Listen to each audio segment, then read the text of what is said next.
Kalau kita perhatikan dua orang Kristen yang sedang bikin tanda salib ini, sepintas kita melihat mereka melakukan hal yang sama.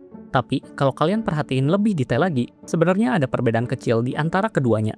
Ini merupakan tanda salib atau sign of the cross umat Katolik, di mana mereka melakukan gerakan dari dahi ke dada, lalu dari bahu kiri ke kanan, menggunakan kelima jari tangan yang disatukan.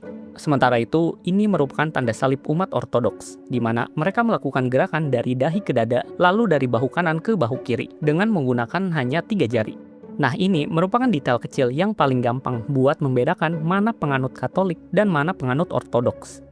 Tapi, di video kali ini, kita gak cuma bakal bahas terkait perbedaan antara Kristen Katolik dan Ortodoks, melainkan kita akan membahas sebuah tragedi besar bernama The Great Schism, atau skisma besar, yang menyebabkan keduanya terpecah sampai saat ini. Kalian harus tahu, dulunya Kristen adalah satu agama tunggal yang utuh. Namun, karena hantaman perbedaan pandangan budaya antara gereja di barat dan gereja di timur, keduanya kemudian pecah, melahirkan Katolik dan Ortodoks yang kita kenal sekarang. Lantas, bagaimana perpecahan besar ini bisa terjadi? Mari kita bedah bersama secara lengkap mengenai sejarah skisma besar tahun 1054.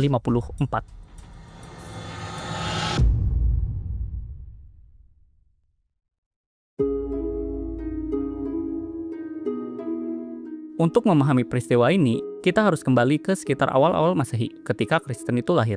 Menurut tradisi dan kepercayaan Kristen Katolik, pendiri gereja Katolik adalah Yesus Kristus itu sendiri. Keberadaan gereja Katolik secara historis bermula dari sebuah momen spiritual bernama Hari Pentakosta, di sebuah kamar loteng di kota Yerusalem. Dalam Perjanjian Baru, Pentakosta adalah peristiwa turunnya Roh Kudus kepada para rasul dan pengikut Yesus Kristus lainnya, seperti yang dijelaskan dalam Kisah Para Rasul. Tradisi Katolik memandang dirinya sebagai kelanjutan langsung dari murid-murid Yesus Kristus. Di dalam sistem keyakinan ini, uskup-uskup gereja dipandang sebagai pengganti sah dari para rasul. Sementara itu, pucuk pimpinan tertinggi gereja yaitu Uskup Roma atau yang dikenal juga sebagai Sri Paus, diakui sebagai satu-satunya penerus dari Santo Petrus, yaitu rasul pertama yang ditunjuk langsung oleh Yesus untuk memimpin umat. Seiring berjalannya waktu, kelompok kecil ini tumbuh menjadi organisasi yang kian solid. Pada penghujung abad kedua, para uskup di berbagai daerah mulai berinisiatif menggelar pertemuan yang disebut sinode. Pertemuan ini diadakan demi menuntaskan berbagai masalah, baik yang menyangkut perumusan doktrin iman maupun urusan administratif. Ketika sudah memasuki abad ketiga, sejarawan Emon Davy bahkan berpendapat kalau gereja di Roma sudah mulai berfungsi layaknya sebuah mahkamah agung. Ketika ada masalah-masalah doktrinal atau tafsir teologi yang pelik di daerah-daerah kecil, gereja Roma seringkali akan menjadi tempat terakhir bagi para klerus untuk mencari kepastian dan keputusan hukum. Seiring berkembangnya kekristenan di tanah Romawi, perkembangan ini akhirnya melahirkan 5 keuskupan agung yang paling terkemuka dan dihormati di seantero wilayah Mediterania. Kelima pusat spiritual ini adalah Roma, Konstantinopel, Alexandria, Antiokhia, dan Yerusalem. Namun, sebelum agama Kristen diterima dan dianut oleh masyarakat luas Romawi pada abad keempat, awalnya Kristen mendapatkan penolakan dan larangan keras, khususnya dari para petinggi Romawi. Awalnya, Kekaisaran Romawi mayoritas penduduknya memegang kepercayaan pagan. Pemerintah mewajibkan rakyatnya untuk menyembah dewa-dewi mitologi demi menjaga ketentraman kekaisaran. Contoh yang mereka anut seperti Dewa Jupiter, Dewa Mars, atau Dewi Venus, di mana mereka menganut sistem kepercayaan politeisme. Hal ini tentunya sangat bertentangan dengan agama Kristen yang memiliki kepercayaan monoteisme, di mana agama Kristen menuntut para pemeluknya untuk mendustakan semua ilah lain. Umat Kristen menolak keras untuk ikut merayakan hal-hal berbau paganisme dan kesyirikan. Sikap ini membuat warga non-Kristen dan para pejabat pemerintah mulai diliputi ketakutan bahwa ketidakpatuhan umat Kristen ini akan membangkitkan murka dewa-dewi yang mereka anggap bisa mendatangkan malapetaka, kelaparan, atau kekalahan perang bagi kekaisaran. Ditambah lagi, karena ibadah umat Kristen mula-mula sering dilakukan secara sembunyi-sembunyi di dalam rumah ataupun katakombe bawah tanah, muncullah berbagai desas-desus liar di kalangan masyarakat pemeluk pagan bahwa umat Kristen melakukan ritual sumbang pati atau incest hingga kanibalisme. Akhirnya dari sini penganiayaan tak terhindarkan. Memasuki akhir abad ketiga, kekaisaran dilanda krisis militer, politik, dan ekonomi yang hebat. Para kaisar memanfaatkan situasi ini dengan menjadikan umat Kristen sebagai kambing hitam. Mereka menyatakan bahwa krisis ini adalah bukti nyata dari marahnya dewa-dewi Romawi. Sejarah mencatat setidaknya ada sekitar 50.000 jiwa umat Kristen tewas dieksekusi. Banyak dari mereka terpaksa mengungsi jauh ke tempat lain, dan tidak sedikit pula yang memilih untuk murtad demi menyelamatkan nyawa. Namun, keadaan ini mulai berubah ketika memasuki awal abad keempat, karena Kristen mulai diakui sebagai agama resmi di Romawi. Roda nasib ini berputar 180 derajat ketika seorang jenderal ambisius bernama Konstantinus berhasil menjadi kaisar yang menguasai provinsi-provinsi di wilayah barat Kaisar Romawi pada tahun 312 Masehi. Konstantinus secara terbuka mengakui bahwa kejayaan yang ia raih semata-mata adalah anugerah dari Tuhan yang disembah oleh umat Kristen. Konstantinus sadar betul bahwa banyak prajurit terbaik di dalam angkatan bersenjatanya adalah pemeluk agama Kristen yang militan, dan mereka adalah penopang utama kekuasaannya. Nah kemudian, pada tahun 313 Masehi, Konstantinus bersama Licinius atau kaisar di wilayah timur Romawi menerbitkan sebuah deklarasi bernama Maklumat Milan. Maklumat ini secara resmi melegalkan keadaan agama Kristen dan mewajibkan sikap toleransi terhadap semua agama di tanah Romawi. Seiring Kaisar Konstantinus Agung memutuskan untuk memeluk agama Kristen pada tahun 312 Masehi, kekristenan yang tadinya dibenci mendadak diadopsi menjadi agama yang dilindungi kekaisaran. Tak berhenti sampai di situ, pada tahun 330 Masehi, Kaisar Konstantinus mengambil sebuah keputusan yang sangat radikal, di mana ia memindahkan ibu kota kekaisaran dari kota Roma di barat ke sebuah kota bernama Bizantium di timur, yang kemudian kota ini dinamai ulang menjadi Konstantinopel. Diambil dari namanya sendiri, Konstantinus, yang berarti kota Konstantinus, yang dimana sekarang wilayah ini kita kenal sebagai Istanbul, Turki. Pemindahan ibu kota ini secara tidak sengaja menyebabkan kekaisaran terpisah menjadi dua kutub peradaban yang berbeda. Konstantinopel tumbuh menjadi pusat kekuatan politik, ekonomi, dan spiritual yang baru di timur, jauh meninggalkan Roma di barat yang mengalami stagnasi dan berada pada periode abad ke-8 setelahnya. Ketika Kekaisaran Romawi resmi dibagi dua pada tahun 395 Masehi menjadi Romawi Barat dan Romawi Timur, benih pembelahan gereja pun kemudian ikut tertanam.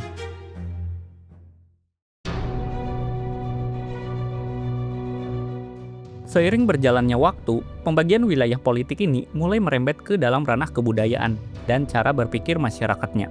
Disinilah jurang pemisah itu mulai terbuka secara alami. Di wilayah barat yang berpusat di Roma, masyarakat dan para teolognya menggunakan bahasa Latin karena dipengaruhi oleh tradisi hukum Romawi kuno. Cara pandang gereja barat terhadap agama cenderung bersifat praktis, legalistik, dan administratif. Mereka sangat peduli pada aturan, struktur, dan kepatuhan hukum gereja. Sebaliknya, di wilayah timur yang berpusat di Konstantinopel, masyarakatnya menggunakan bahasa Yunani.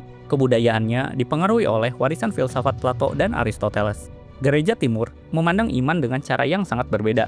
Bagi mereka, agama bukan sekedar kepatuhan hukum, melainkan adalah sebuah pencarian spiritual yang filosofis, kontemplatif, dan penuh dengan misteri ilahi. Perbedaan bahasa dan budaya ini tidak bisa dianggap sebagai sebuah masalah sepele, karena ketika para teolog barat menuliskan dokumen keagamaan dalam bahasa Latin, dan teolog di timur membacanya dalam terjemahan bahasa Yunani, ataupun sebaliknya, yang terjadi di antara keduanya adalah fenomena lost in translation. Banyak istilah yang salah diterjemahkan dan dipahami yang memicu kesalahpahaman di antara keduanya. Lama-kelamaan, kedua belah pihak merasa tidak lagi berbicara dengan frekuensi yang sama. Retakan ini kian menganga ketika kita melihat nasib politik yang menimpa kedua wilayah tersebut pada abad ke-5. Pada sekitar tahun 476 Masehi, Romawi Barat runtuh total akibat serbuan suku-suku barbar dari Eropa Utara. Kota Roma hancur, dan Eropa Barat jatuh ke dalam zaman kegelapan yang kacau. Keruntuhan Romawi ini juga sekaligus menandakan dimulainya era abad pertengahan. Setelah keruntuhan Romawi di barat, gereja Roma muncul sebagai pemimpin baru. Otoritas Paus bukan lagi sekadar pemimpin dalam aspek rohani, melainkan pemimpin dalam aspek politik dan hukum bagi masyarakat di barat. Hal ini membuat otoritas gereja di barat berada di atas segalanya, termasuk para raja atau kaisar yang sedang memimpin negara. Nasib sebaliknya terjadi di timur. Kekaisaran Romawi Timur atau yang kita kenal sebagai Kekaisaran Bizantium berkembang menjadi imperium yang kaya raya, megah, dan stabil selama ribuan tahun berikutnya. Di Konstantinopel, Kaisar Bizantiumlah yang memiliki kekuasaan dan kendali penuh atas politik, bukan gereja. Akibat dari kondisi ini, di wilayah timur lahir hubungan simbiosis yang unik di antara kekaisaran dan gereja, di mana kekaisaran memberikan dukungan dana, administratif, dan perlindungan militer penuh kepada gereja. Sementara gereja memberikan legitimasi spiritual dan moral bagi kekuasaan politik kaisar pada saat itu. Pemimpin gerejanya hidup di bawah perlindungan sang kaisar. Perbedaan nasib inilah yang akhirnya melahirkan dua cara pandang yang bertolak belakang mengenai bagaimana sebuah institusi suci harus dikelola dan dipimpin. Setelah melihat bagaimana perbedaan kondisi geografis membentuk karakter kedua wilayah, sekarang kita masuk ke dalam perbedaan struktur otoritas dan kepemimpinan. Dalam tradisi gereja Katolik di Barat, struktur kepemimpinan yang dibangun bersifat sangat hierarkis dan memusat, menyerupai sebuah monarki, hanya saja dalam ranah spiritual.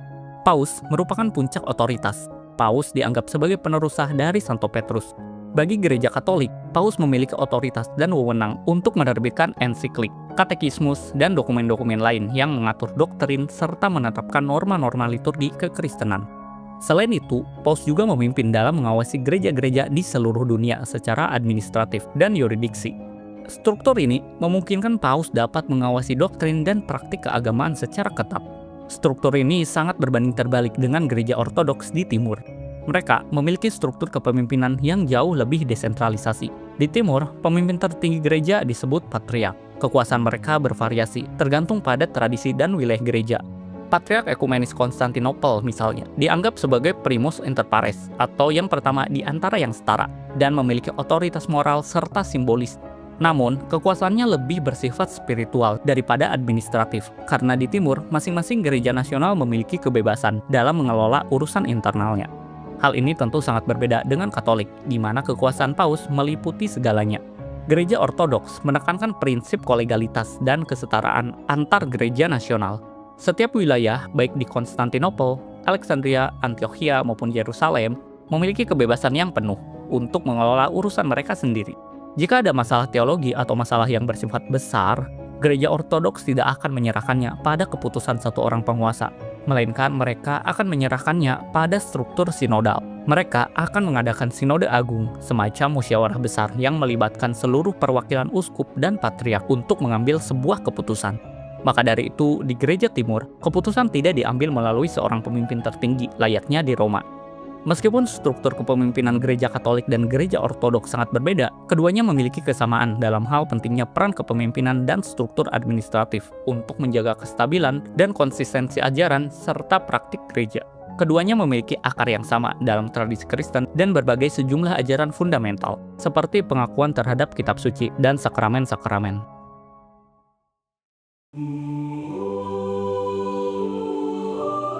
Setelah kita membahas semua retakan-retakan awal tadi, muncul sebuah pertanyaan.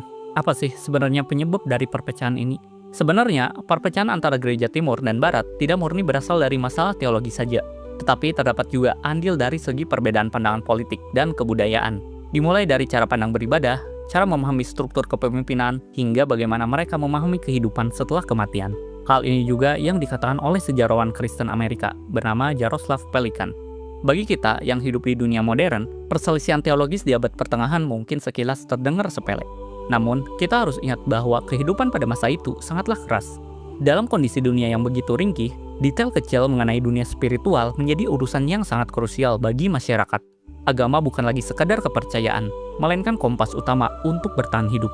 Ketika kompas antara Barat dan Timur mulai menunjuk ke arah yang berbeda, keretakan pun tak lagi bisa dihindari. Sebelum kita menyaksikan skisma besar di tahun 1054, mari kita bedah terlebih dahulu berbagai penyebab yang menjadi katalisator dari peristiwa ini.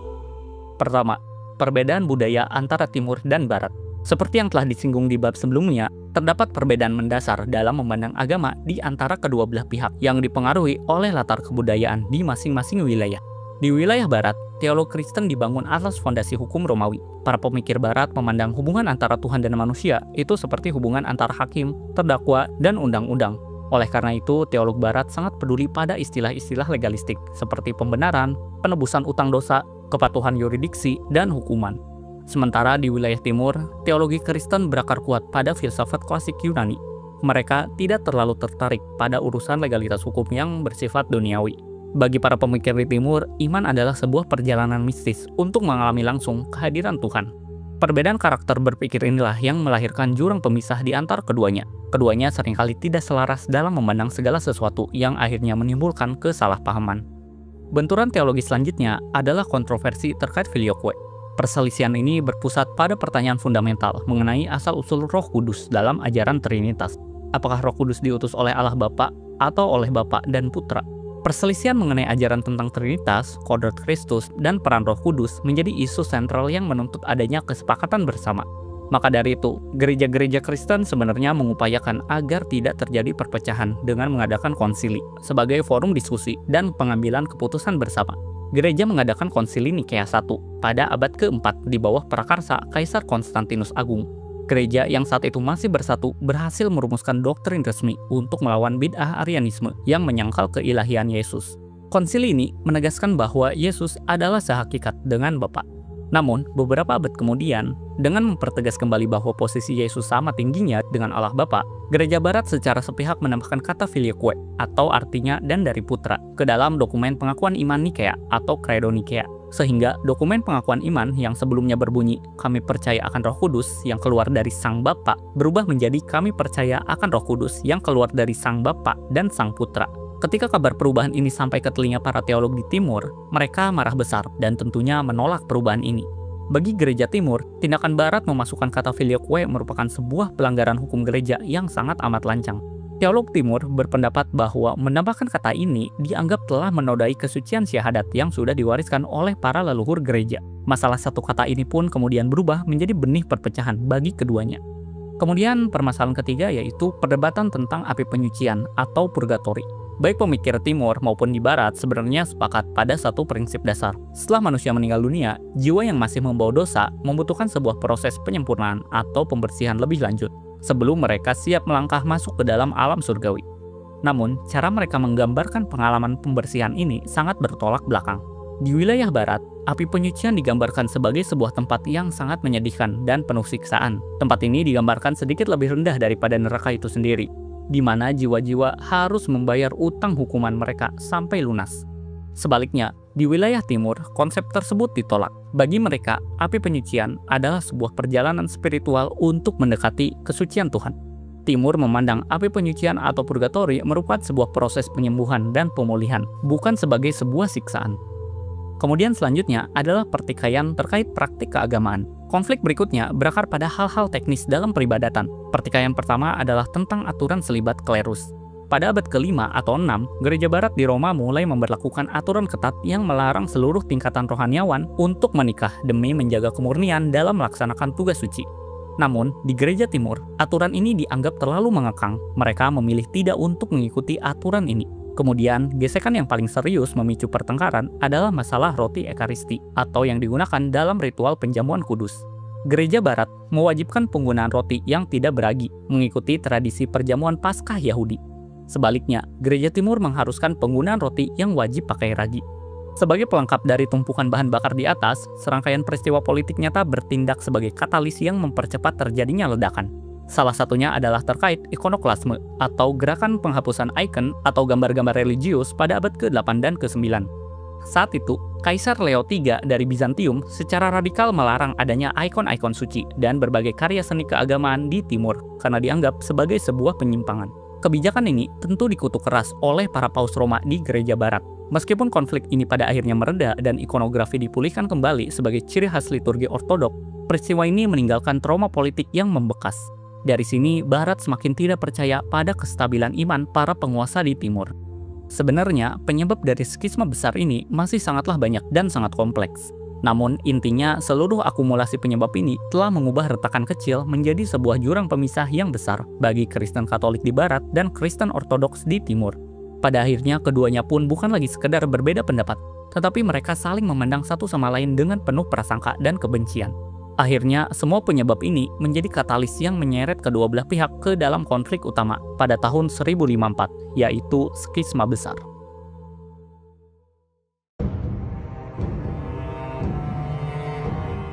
Setelah melewati serangkaian konflik itu, akhirnya tibalah kita pada sebuah peristiwa puncak yang oleh sejarawan dikenal sebagai skisma besar. Di titik inilah, benturan ego antara dua pemuka agama paling berkuasa di zamannya mencapai klimaks. Peristiwa puncak ini dimulai di kota Konstantinopel pada tahun 1053. Saat itu, Patriark Michael I Cerularius, seorang pemimpin tertinggi Gereja Timur, sudah lama gerah melihat manuver Gereja Barat yang kian agresif, memaksakan doktrin papal primacy, atau keutamaan kepausan, atau doktrin yang mengklaim Paus Roma memegang otoritas tertinggi atas seluruh gereja Kristen. Ketegangan ini kemudian makin memanas saat Patriark Michael memutuskan untuk menutup total seluruh gereja Latin yang beroperasi di kota Konstantinopel. Tindakan penutupan ini seakan sebuah tamparan keras bagi gereja di Barat. Bagi umat Kristen Barat yang tinggal di Timur, kebijakan ini adalah bentuk diskriminasi dan pernyataan perang.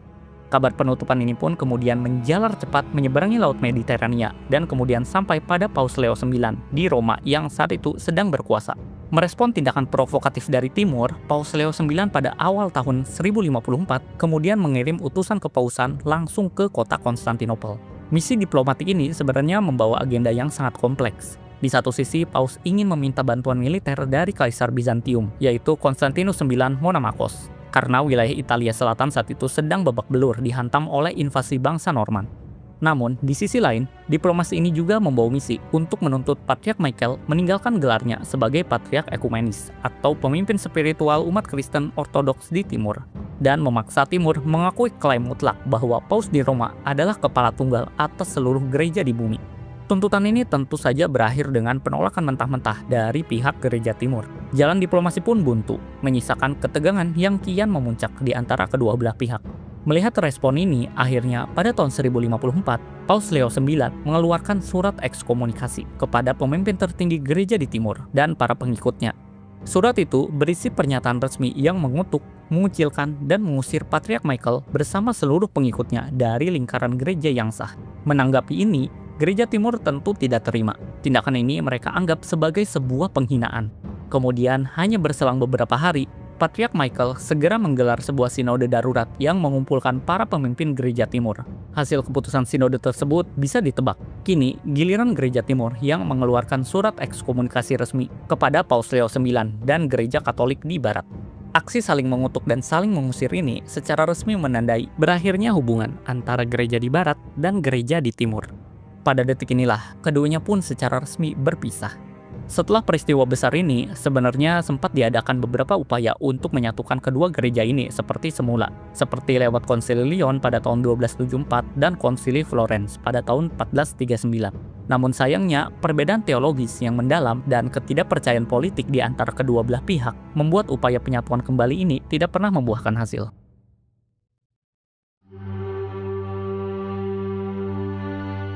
Perpecahan ini membawa dampak yang mendalam bagi kedua kubu. Setelah peristiwa skisma besar ini, di wilayah Barat, Paus semakin memperkuat posisinya sebagai pemimpin tertinggi gereja Katolik. Perpecahan ini justru menjadi momentum untuk mempertegas konsep keesaan gereja yang berada di bawah satu komando absolut. Dari sisi teologis, dampak skisma ini juga membuat gereja Katolik semakin mempercayai ajaran-ajarannya. Contohnya doktrin filioque yang sudah dibahas tadi, tetap dipertahankan dengan kuat oleh Roma hingga hari ini. Setelahnya, Roma menjadi pusat dari Kristen Katolik. Gereja Katolik pun melanjutkan misi untuk menyebarkan ajarannya ke berbagai belahan Eropa, termasuk Skandinavia dan Inggris. Dalam perkembangan selanjutnya, Katolik kembali akan menghadapi skisma atau perpecahan, kali ini dengan Protestan. Peristiwa itu kemudian dikenal dengan Reformasi Gereja tahun 1517. Pembahasan reformasi gereja ini sudah pernah kita bahas dalam video ini, silahkan cek kalau kalian penasaran. Sementara itu, bagi Kristen Ortodoks di wilayah Timur, setelah skisma besar ini, mereka makin mempertegas dan merawat tradisi kolegalitas. Semangat ini diwujudkan melalui sistem pengambilan keputusan yang wajib melalui konsensus bersama di dalam sinode-sinode yang melibatkan banyak uskup dan patriark. Dalam hal praktik ibadah, gereja Ortodoks memilih untuk mempertahankan bentuk-bentuk tradisi awal gereja Kristen. Liturgi Ortodoks dikenal sangat hikmat dan simbolis, penuh dengan penggunaan ikon, nyanyian, dan penggunaan bahasa lokal seperti bahasa Yunani dan Slavia. Hal ini sangatlah berbeda dengan penggunaan bahasa Latin yang dominan dalam gereja Katolik. Pemeliharaan liturgi tradisional ini merupakan identitas kuat gereja Ortodoks sebagai penerus langsung gereja awal yang berada di bawah kekaisaran Bizantium.